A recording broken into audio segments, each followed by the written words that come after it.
How is everybody feeling about global warming? How you feeling? I think about global warming the same way I think about my receding hairline, right? Like people tell me it's happening, I'm pretending it's not. And my solution for both is exactly the same, a hat. I don't think electric vehicles are the answer either, by the way. I think they're like part of the answer.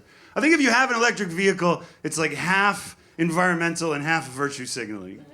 Right? Because in a couple of years, we're going to start seeing those headlines about a 500-foot tall pile of old Tesla lithium-ion batteries just leaching toxins into the groundwater. And the headline in the Flint, Michigan Gazette's just going to be like, fool me once.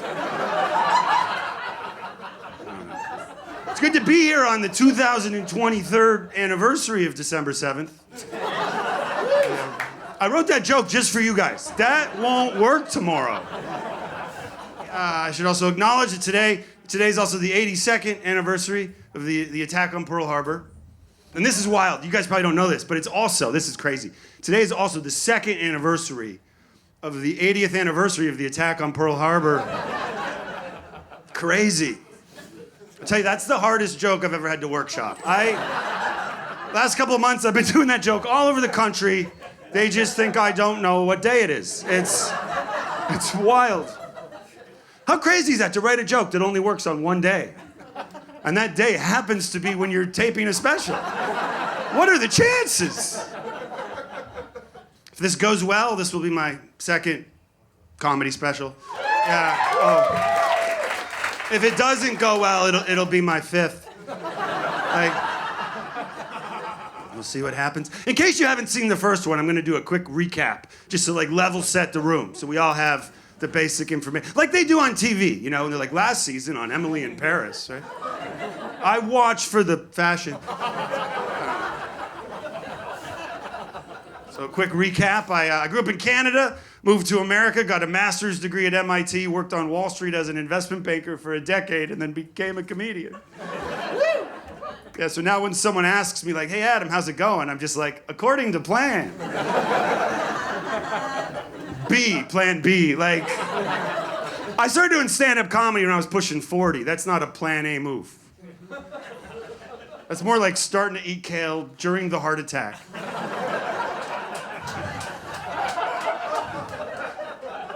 It'll help you if you make it first, I think. I don't know, though. Maybe it's just that I've never had a plan. You know what I mean? I feel like at any point in my life, if you asked me where I thought I'd be in 3 years, I don't think I ever would have gotten that question right. If someone were to ask me today, Adam, where do you see yourself in 3 years? I'd be like, I don't know, but probably wearing a hat.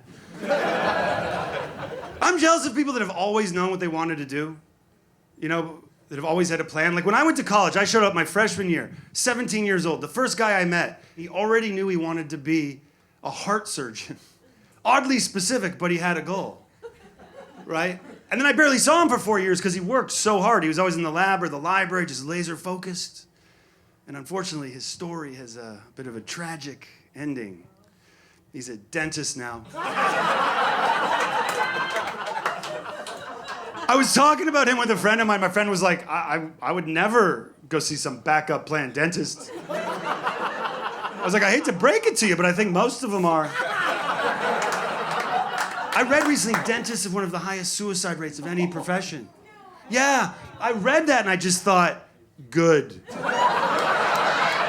It's okay, 4 out of 5 dentists love that joke. And the 5th one killed himself. It's fine. I live here in New York, but I grew up in Canada, which means I'm an immigrant, but no one can tell. I'm American passing, right? I only mention that I'm Canadian on stage or if I'm losing an argument about healthcare. Or if I travel overseas, I kind of mention it, but... I moved to America 20 years ago, and I came here for the same reason most immigrants do, sex trafficking. And then I stayed. Look, I just don't think Americans see Canadians as immigrants, and I think it's because Americans see Canadians as non-threatening, right? Yeah, it's a weird spot to laugh. Right, non-threatening, healthy, white. Like if oat milk was a person. Look, I think what I'm trying to say is you can be part of a historically marginalized group, but still you yourself have privilege. Right? White women?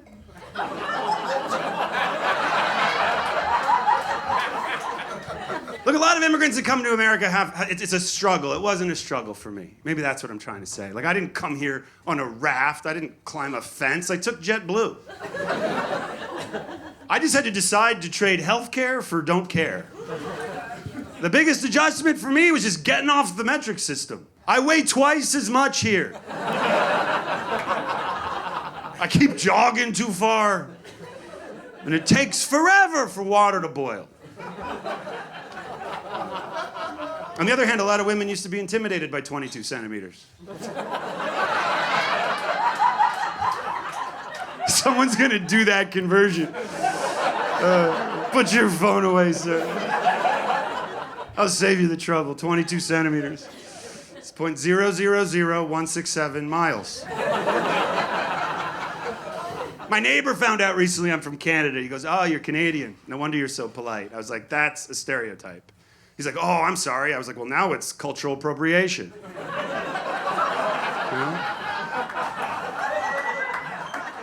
I grew up in Western Canada in Alberta, and if you don't know Alberta, it's the Texas of Canada. It's got cowboys and oil and a 1,000-kilometer unsecure border with Montana. Montana, or as my dad says, Canada's Mexico. Or as the Mexicans say, we tunneled too far. So. I think people assume that I had like a plan in life because I went to MIT. I think people hear that I went to MIT and they're impressed. And they should be.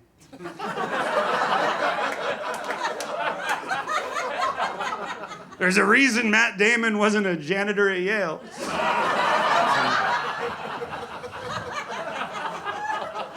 Right, it feels like some of you didn't get them apples, but and that's fair, because it's a reference from a 90s movie. If you didn't get that joke, it's not your fault. It's not your fault. It's not your fault. The most common question I get after a show from an audience member is, "Did you really go to MIT?" But the funniest question I've ever gotten was, "Did you know you wanted to do stand-up comedy when you went to MIT?" What? Like, wanting to do stand-up comedy and going to MIT, that would be like wanting to do porn and going to MIT. Like, you don't go to MIT to do porn. You do porn so you can afford to go to a school that's probably not MIT. Probably like Harvard or Yale or something. Maybe Duke.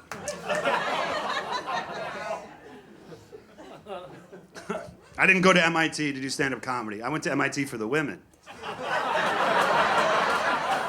Yeah, unfortunately, that's the whole joke. When I went to MIT, it was like my class was 17% women, which is terrible, terrible.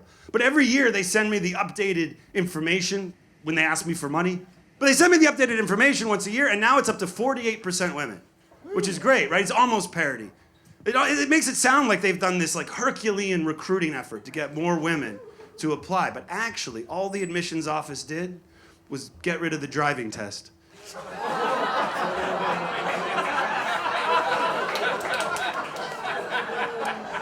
Okay, look, some of these are jokes. Not that last one, but like some of the others have been jokes.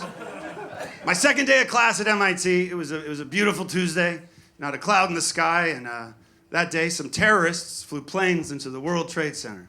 Some of you probably remember. If you don't remember, I guess the slogan didn't work. But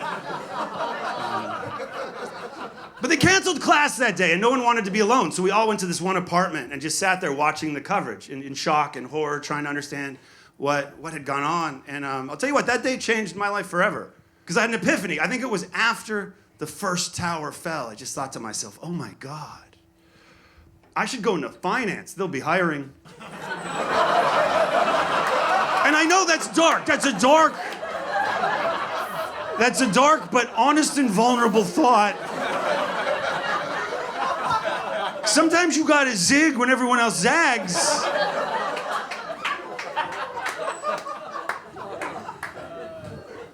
Sometimes I'm still surprised that I even went to MIT, because in my first few years of high school, my grades were terrible.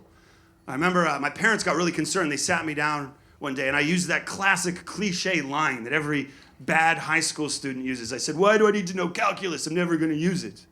My dad goes, you gotta get your calculus grade up or you won't get into college. And I said, well, if I don't get into college, I probably can't get a job that uses calculus. Feels like this is a problem that's gonna solve itself. But I did get my grades up and got into college. Ended up majoring in economics. But the thing I'm most proud of from college is my senior year, I won a creative writing award for a short story I wrote. I wrote this story about a student that gets his professor pregnant. And then I won this literary award. They published my story in the campus magazine, and everybody started asking my creative writing professor questions. And I'm not sure what upset her more, that people thought she was the professor in my story, or that I used her real name.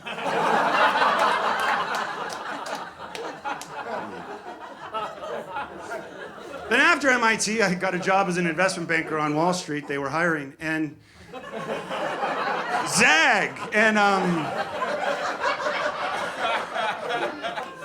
I mentioned that at a show once, that I'd used to work on Wall Street, and this woman in the back of the club I was at just goes, boo, boo, boo. So I found her under the lights, and I was like, well, what do you do for a living? And she says, I work in public relations for oil and gas companies. I was like, boo, boo, boo. I think because of my background, a lot of my non-finance friends, a lot of my comedy friends ask me their financial, economic, stock market questions. Yeah. Last 18 months or so, I've been asked about inflation a lot, right? And it's the same question. It's always, what is inflation?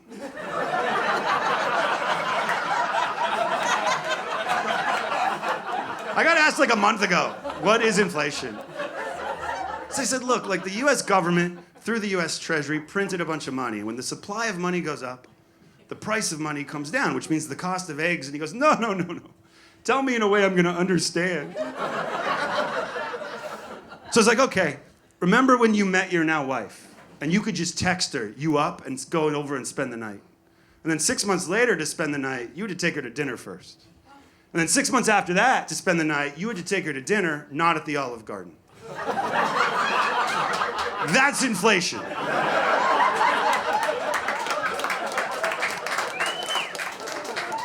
And then he goes, yeah, and now we only do it missionary. I was like, yeah, it costs more, you get less. That's inflation.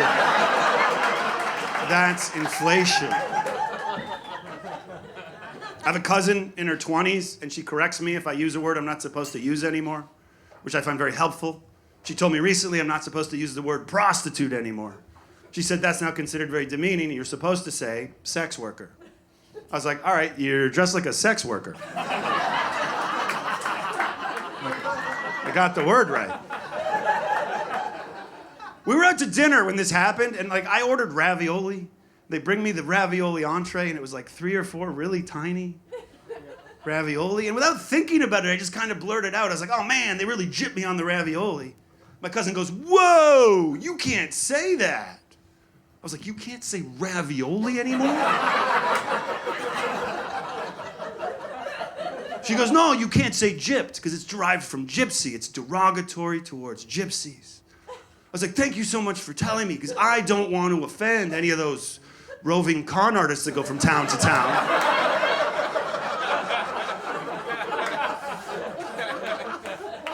Look, if you ever say gypped and it offends a gypsy, check your pockets. They were creating a diversion. She also told me you're not supposed to say homeless anymore. You're supposed to say unhoused now. We leave the restaurant. First person we see is a panhandler. He's like, anyone spare a dollar? Can one of you spare a dollar? Can you spare a dollar? And he had a cardboard sign he'd made, and it said, homeless, please help. I looked at my cousin. I was like, you want to tell him or should I? But look, I don't want to complain about the woke culture too much. If there's words we're not supposed to say anymore, it's not that hard just to not say them, right? Not that big a deal. I don't know, you don't want me to say Eskimo anymore? I just won't say it. It's only the 3rd time I've ever said it anyway. Those people mean nothing to me.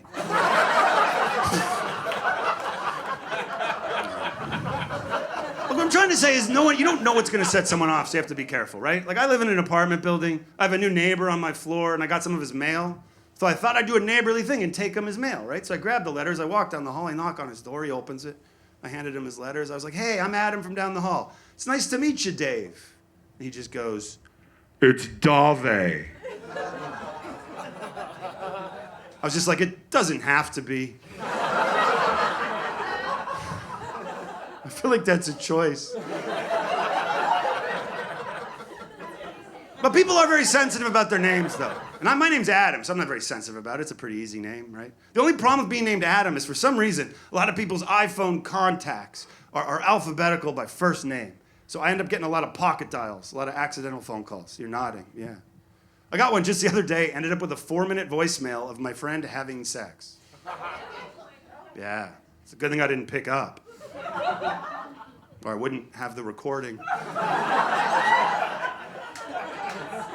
I should clarify, it was 30 seconds of sex and 3.5 minutes of him apologizing. I could hear her in the background complaining because he wouldn't choke her. I was like, kids these days. Well, how do I know that? I listened to the whole thing. Now it's my ringtone. I have an older brother. He told me recently that he thinks I started doing stand-up comedy because I'm an attention whore. I was like, whoa, attention sex worker. But that's not why I started doing stand-up comedy. I started doing stand-up comedy because a life coach told me to. Yeah, that's the first time so far that no reaction was the right reaction. I told it to a friend of mine. She just goes, wow, Adam, I didn't realize you'd hit rock bottom. I was like, what are you talking about? I'm not the life coach. I told that joke once at a life coach convention, and which is what I call a real estate seminar, which is really just a bunch of strippers that have aged out. And they loved it. They loved that joke. I'm just saying. Look, I think most people's hearts are in the right place. Most people try to get this stuff right. I got an email this week from an AOL.com email address. Yeah, and in the signature of the email, they included their pronouns. Yeah, I just thought, how can you be so progressive on one thing and so behind on another? That'd be like driving a Tesla to a Civil War reenactment. What are you doing, you know? I'm at an age now where most of my friends have kids, but I don't have kids, and my friends with kids hate the fact that I don't have kids. The same way, like, drunks hate it when you're not drinking, right? But at least a drunk never makes you look at a picture of their drink. Right? You never have to look at a photograph of a cocktail and be like, oh yeah, it looks just like you, yeah? Buttery nipples or whatever. So a couple of friends of mine recently told me they're trying to have a kid. They said they're trying to have a kid now because they're worried if they don't do it now, they might not be able to later. And I just don't know if that's the right reason to do anything. Right? That'd be like if I said, you know what, in a few years, I might not have the strength to strangle a drifter. Unhoused wanderer, I guess. Kids are tricky. I have a friend, he had 3 little girls, and then his wife got pregnant again by accident with twin girls. Yeah, he went from having 3 little girls to having 5 little girls. I talked to him recently. He goes, Adam, forget everything you know about math. 5 is 1,000,000 times more than 3. And I can't relate to having kids, but I know what he means, right? Like, if my parents called me from Canada, they're like, hey, we want to come visit you in New York City for 3 days. I'd say, of course you can, you're family. But if they called me and said, we want to come visit you in New York City for 5 days, I'd be like, I'm in Syracuse that week. 5 could be 1,000,000 times more than 3. But like, if I eat 3 donuts, I'll work a little extra hard at the gym, right? It's not a big deal. But if I eat 5 donuts, yeah, I'll just finish the dozen. It doesn't matter at that point. 5 is 1,000,000 times more than 3. Like, okay, if you saw me put 3 sugars in my coffee, you might think he likes his coffee sweet. If I put 5 sugars in my coffee, you'd be like, he just quit cocaine. 5 could be 1,000,000 times more than 3. Okay, if I was in a relationship with 2 women and me, We'd be a throuple, right? That's what it would be called. But if it was like me and 4 women, if there were 5 of us, we wouldn't be a throuple. We'd be Mormon. 5 can be 1,000,000 times more than 3.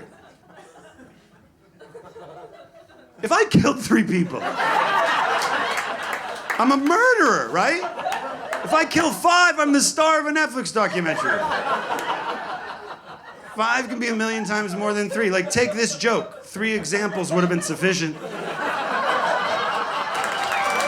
wow.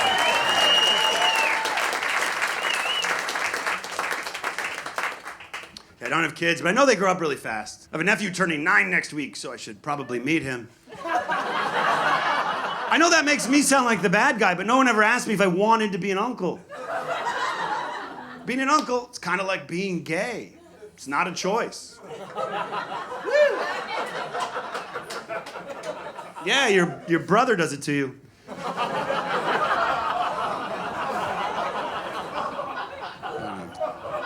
I've been in a relationship for a long time. She has some nephews. She was babysitting her nephew, and I was there too. I'm not going to claim I was babysitting. I was just there. And out of nowhere, this kid just goes, "What's 9/11?"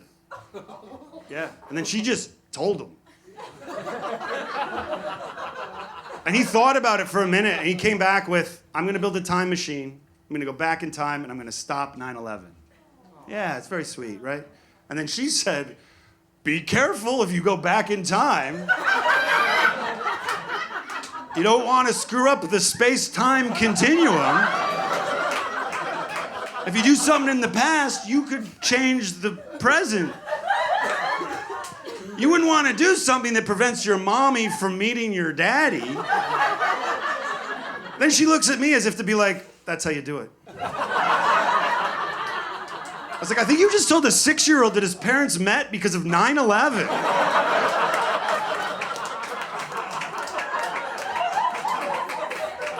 Apparently at school that next week, that's all you could talk about. And the school got a lot of phone calls from upset parents. Surprising to me, none of the parents were upset about the potential screw-up in the space-time continuum. No. Same kid just turned 7 a few months ago, and I got dragged to his 7th birthday party. And it was at a climbing gym in Brooklyn. I guess kids like to climb stuff, right? So we go to this climbing gym, and there was like a private room, and there was cake and lollipops and stuff. And then all the 7-year-olds put on these climbing harnesses, went into like the main area of the climbing gym, just start climbing up this like 50-foot climbing wall. And I'm standing there watching. And after a few minutes, I realized that all the parents, all the other adults have like drifted away. And I'm standing there by myself, sucking on a lollipop, watching 7-year-olds climb this climbing wall. Finally, this one parent, she comes up beside me, and after a minute or two, she says, "So, which one's yours?" And I just went, "None of them." And it got so uncomfortable. But here's the thing, like as a comedian, you never turn off your comedy brain, and sometimes an opportunity presents itself, and you got to go for the joke, even if it's just for you. So I looked at her and I was like, "Well, you know, I'm not allowed within 500 feet of a school, and this is the next best alternative."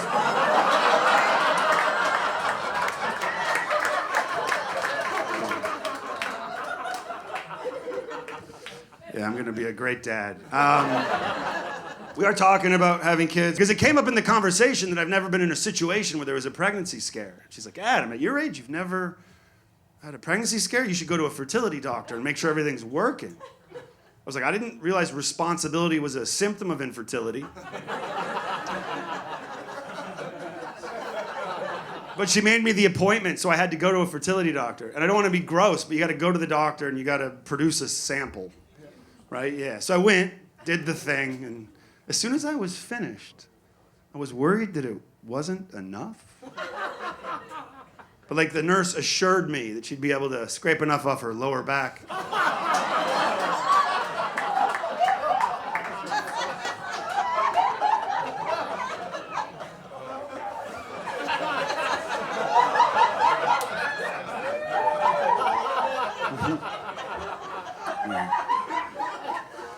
Let's just check in with the crowd for a second. How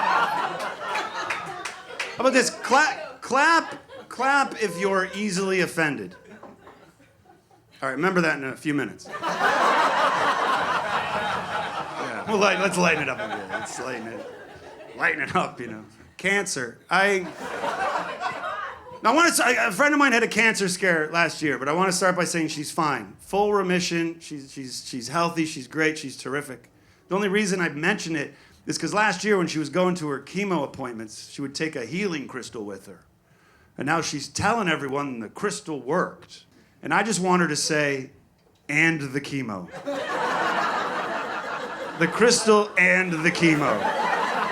I just think that the radioactive chemical they pumped directly into her veins did some of the heavy lifting. I don't even mind if she says that the chemo activated the crystal. That'd be fine. I just don't want anyone to die because she didn't. Okay, if you laughed at that, I get it, because that's hysterical. If you didn't laugh, I get it too, because that's dark. That is really dark.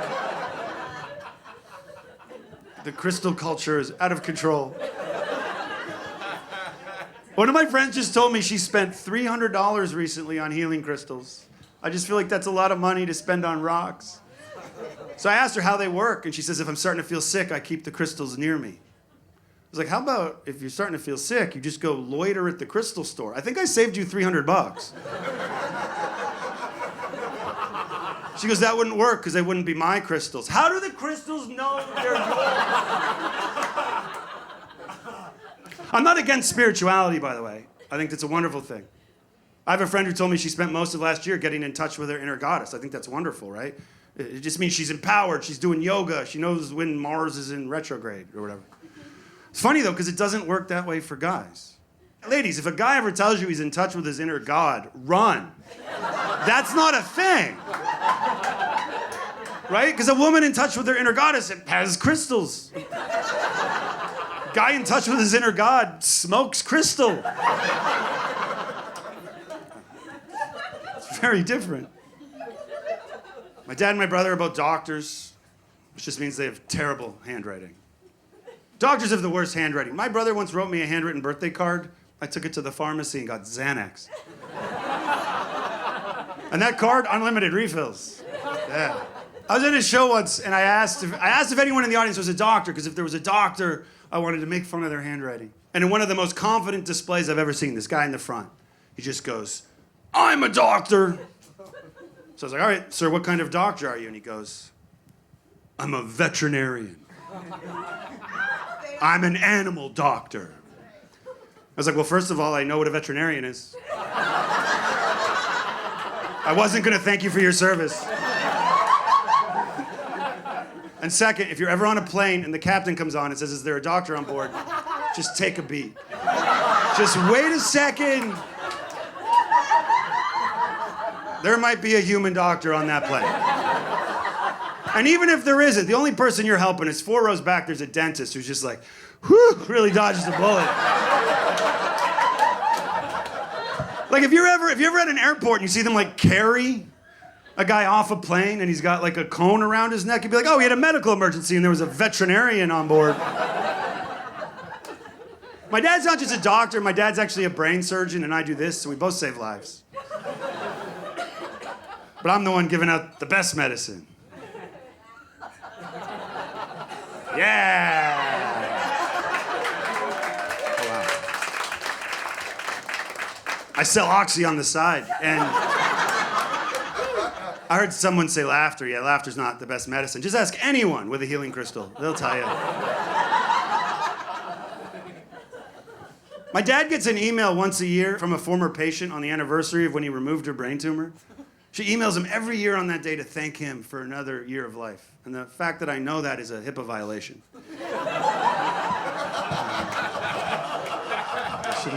I should not know that. It's interesting having a brain surgeon as a father. It's interesting when your dad has the job that everyone references when it's taken someone too long to make them a sandwich.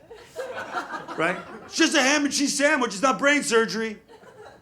Brain surgeons don't say that. They're like, it's just a ham and cheese sandwich. It's not rocket science. And a rocket scientist is probably like, it's just a ham and cheese sandwich. It's not a perfectly structured joke about the difference between 3 and 5.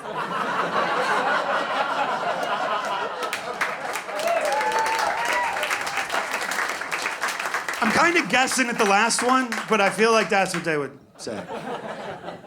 I got recognized on the street for the first time this week.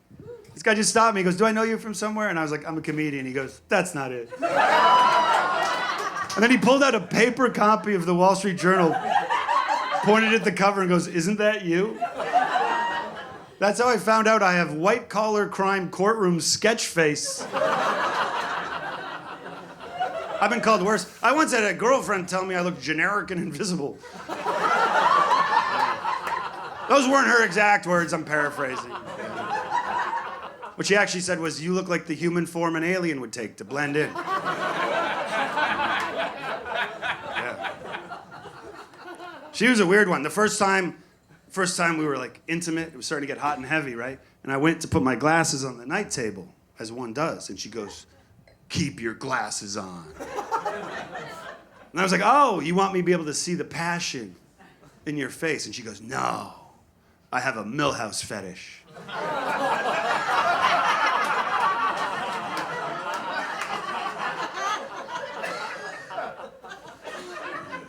For those of you who didn't get that, it's only the longest running television show. I once dated a girl who was she was a micromanager in the bedroom. Like she told me exactly what to do. First time we hooked up, she gave me all these instructions, and I'm good with recipes. I followed it exactly for like 30 minutes, and then she just stopped me, pushed me aside, rolled over to the other side of the bed, did something to herself that was completely different than what she told me to do, and finished immediately. I was like, "What the heck was that?" She was like, "What gets me off is failure." I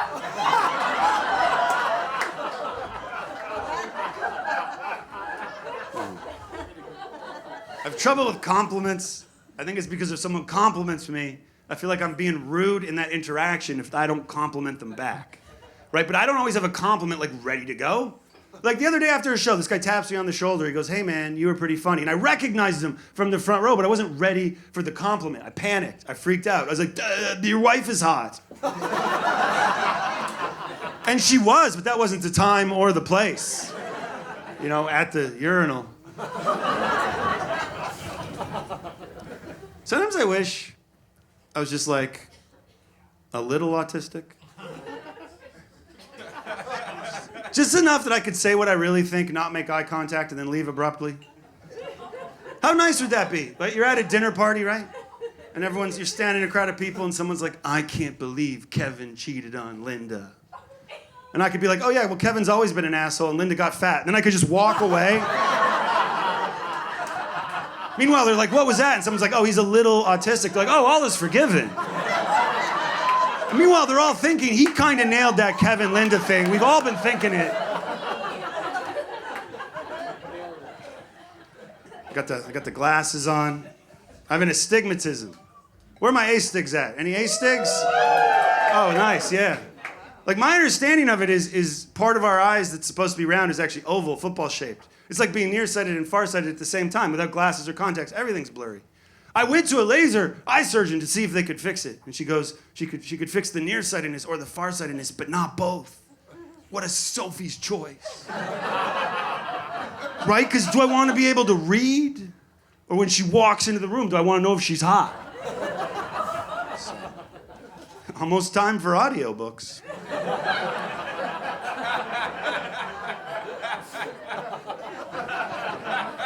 Recently, I got a call from where I went to undergrad from the alumni office. They asked me to come to campus and MC an event for free. And I said, "Look, I'd love to support the college. It would actually mean a lot to me, but my manager won't. I'd have to travel. I'd need lodging. My manager won't let me take gigs where I would lose money." And the alumni officer, she was so sweet. She goes, "Would it help if I talked to your manager?" And I said, "Oh, you are."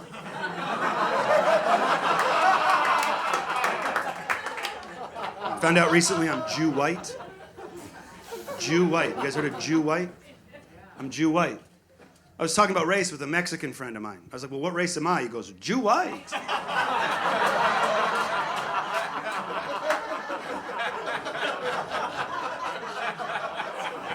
I didn't grow up religious. 3 out of 4 of my grandparents are Jewish, but I didn't grow up religious.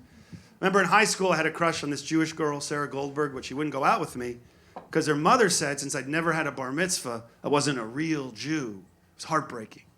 My mother consoled me. She said, Adam, if it makes you feel any better, you know who would have considered you Jewish? Hitler.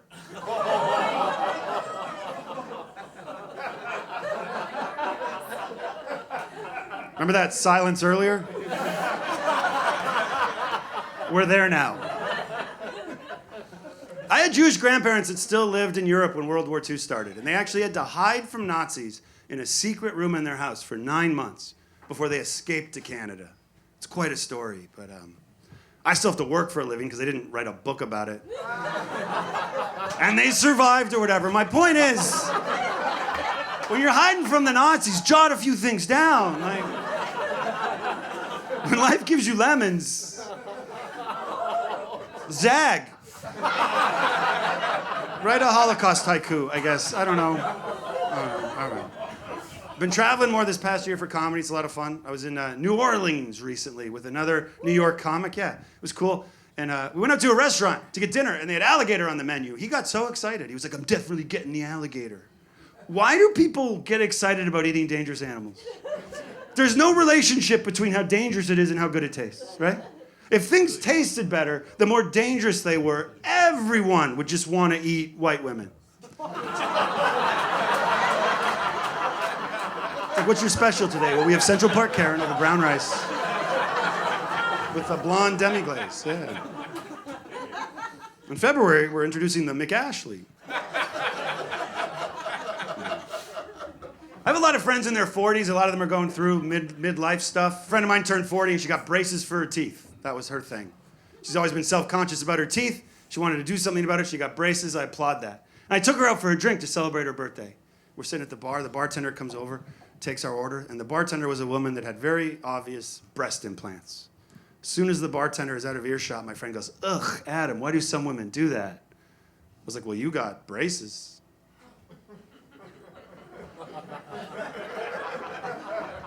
And she goes, yeah, but my teeth were crooked. I was like...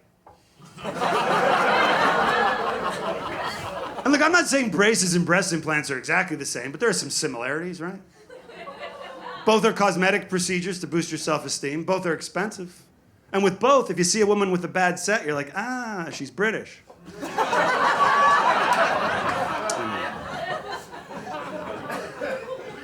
I was very immature when I was dating in like my 20s and 30s.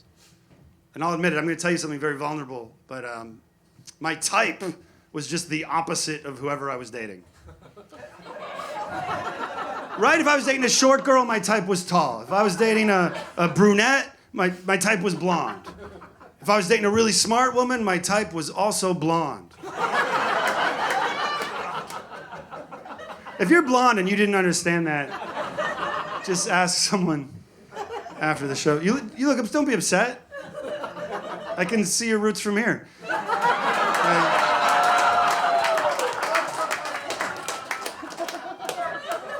I read the other day that to be truly intimate with someone, you have to make eye contact during sex. Yeah, I just don't think that's fair, right? To ask her to turn her head all the way around and take off the blindfold. What are we doing? Once I had this huge crush on a girl, and I finally got the courage to ask her out, and I did, and much to my surprise, she said yes. We went out 3 times. We went out to dinner, we went to a movie, went to a museum. I asked her out a 4th time, and she said no, thank you. She didn't want a relationship. But she thanked me. I'll never forget it. She goes, Adam, I just want to thank you, because it was nice to do things. Because most guys I date just want to stay in and play with my boobs. And I was like, yeah, but not me. Because I'm a gentleman who didn't know that was an option. I got contacted earlier this year by someone I used to work with on Wall Street, offered me a job. And when he offered me the job, I realized in that moment that the only way I could ever go back to the corporate world, back to finance, is if someone I used to work with hired me, because he knows what I'm capable of. He knows my skill set. Anyone who doesn't know me is just going to see me as some old guy that hasn't been in the game for a long time, who's stale. So I had to think about it seriously. And he goes, Adam, the job is yours. All I need is an updated version of your resume for the records. And I just thought, what would that look like? Like, Colby College, That's where I went to undergrad. Dean's List every semester, magna cum laude, summa cum laude. Phi Beta Kappa. Mary L. Carver Prize in Creative Writing. We remember that. And then I got a master's degree at Tufts University. Go Jumbos. And I know I didn't mention that earlier because of MIT. Right? You don't mention your People's Choice Award after you win the Oscar. Right, and then 2003 to 2016, Goldman Sachs and Company. And then 2017 to present. Roving con artist who goes from town to town. We do go from town to town. I was in Myrtle Beach recently, and I was booking my hotel for this trip, and I saw there was a hotel right across the street from the comedy club. And I thought, brilliant, it's 100 yards from the comedy club. I won't have to Uber to the club, I can just walk right over, it's perfect. I fly in, I take the cab from the airport to the hotel, and I see that 100 yards is actually in 8 lanes of heavy, 24/7 traffic. I had to walk 1.5 miles down the road to the nearest light, wait 20 minutes for the light to change, cross, walk 1.5 miles back. To get 100 yards took me 90 minutes. And I just thought, what a perfect metaphor for life, right? Because think about it, right now, I'm doing stand-up comedy in the basement of a Mexican restaurant.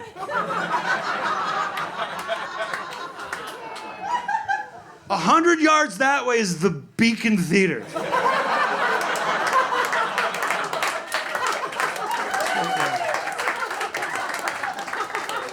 It wasn't that long ago that I worked in finance, It feels like yesterday, though.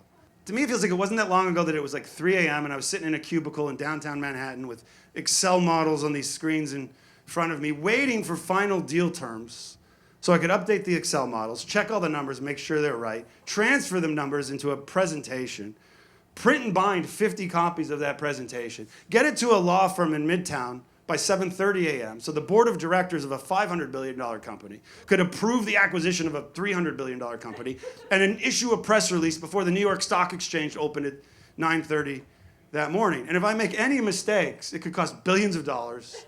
It could scuttle the deal completely, costing countless reputations and probably my job.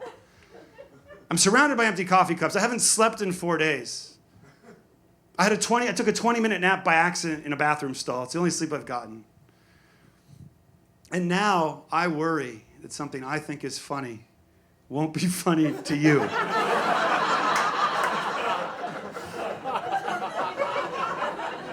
And that is so much more stressful. You